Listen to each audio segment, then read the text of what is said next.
Pregnancy চলাকালীন থাইরয়েডের ওষুধ যদি কেউ না খান, আইইউজিআর অর্থাৎ ইন্ট্রা ইউটেরাইন গ্রোথ রিটার্ডেশন থেকে শুরু করে আপ টু বেবির মাল্টিপল কমপ্লিকেশন অ্যারাইজ করতে পারে। সুতরাং থাইরয়েডের ওষুধ প্রেগনেন্সিতে ভুলেও বন্ধ করবেন না। সুগারের পেশেন্ট বলুন বা থাইরয়েডের পেশেন্ট বলুন, ডাক্তারবাবু আপনার কাছে আসবো বলে ওষুধটা বন্ধ রেখেছি, এটা হাত জোর করে বলবো আমি যে ডাক্তারবাবুর কাছে আসছেন মানে ওষুধটা কিন্তু বন্ধ করবেন না।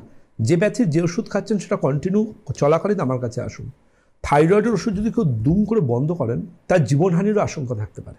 থাইরয়েড স্ট্রম বলে, জীবনহানিরও সম্ভাবনা থাকতে পারে। থাইরয়েডের ওষুধ যদি কেউ দুম করে বন্ধ করে দেন উইদাউট এনি মেডিকেল বা ডাক্তারবাবুর পরামর্শ ছাড়া।